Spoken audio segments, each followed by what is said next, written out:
All right, Chrissy, thank you. Is the idea of retirement becoming a thing of the past? Well, if you can't afford to retire, you're not alone. Our friend Chase Wilsey with Wilsey Asset Management is here to explain. I mean, like, do we really retire?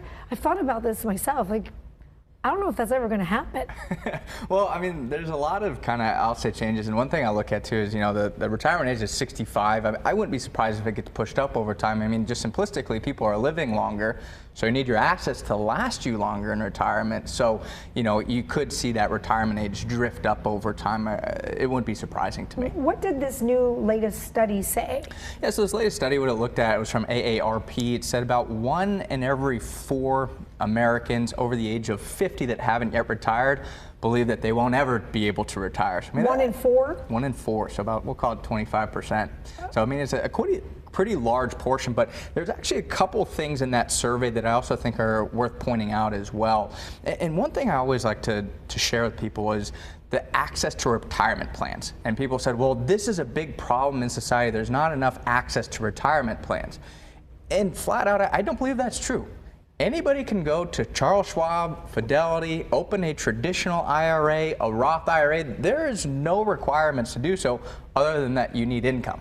So there is access to retirement plans, and it's very easy now to call Charles Schwab, Fidelity, and open up these types of retirement accounts. Yes, you say it's easy, but Chase, I think we can all admit that you're at a certain age, retirement is usually not top of mind. You're like, oh, I'll just get to it. It's not like it was before where you were really planning and you said, okay, at like 50, 55, I'm done. Yeah, and I'll tell you another big issue that kind of was pointed out in that survey was a lot of people pointed to the fact that pensions used to be very prominent. About in the 1960s, about half of Americans were covered by pensions. Now, as of the recent data, it's about 15%. And I'll tell you, I think the 401k IRAs, it's a much better thing than the pension. The problem is it gives people more control of their retirement. The benefit is now you can actually retire when you want to retire if you take control of it.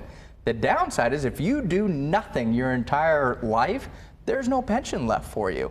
And also, too, a big thing is you used to not be able to borrow from your pension. You couldn't withdraw from your pension. You hit retirement and you had this stream of income coming in, where now with the 401ks, you're in control. And that can be a big benefit, but it can be a big detriment to people if they don't plan accordingly. The reality to think that one could work until you pass on and you move on to other things in this world, is that realistic to think that? I'm going to say somewhat yes and somewhat no. And I was joking. I work with my dad in the investment firm, and he's now in his 60s. But he's always like, Warren Buffett's 94, and he's still doing the Berkshire Hathaway annual conference. I mean, I can do that. So, I mean, there's that wish that some people, they love their jobs, they want to stick to it. But on the other side of it, it's not realistic, because you could have something come about in your 80s where your health is not in good standing, and you're going to be forced into retirement. So you always have to be, I'm going to say, prepared to retire and have the ability to retire. But if you don't want to retire because you like your job, it's great to have that option. Okay, I like to work. I want to keep working for as long as I can.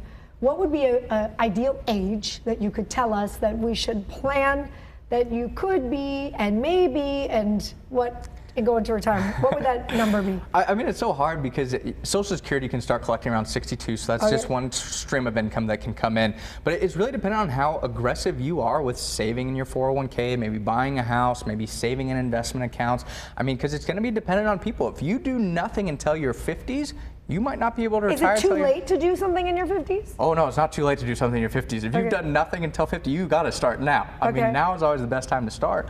But I mean, we work with tons of clients that they retire in their 50s because they've done such a great job saving. We work with other people that can't retire until their 70s because they haven't saved anything until their 50s. So it's truly dependent on how you approach it and the plan that you have in place. I did the school savings thing. What is that called? The 529. Yes, I did it for all 4 of my kids. The second they were born, I didn't even think about it. It just goes there. And I looked at the balances the other day. I'm like, oh, nobody did that for me, right? And it's about planning and making a decision and doing it. Exactly. It's about planning and starting and doing something is much better than doing nothing. You don't have to know everything, but I will tell you, you have access to a 401k, you get a match.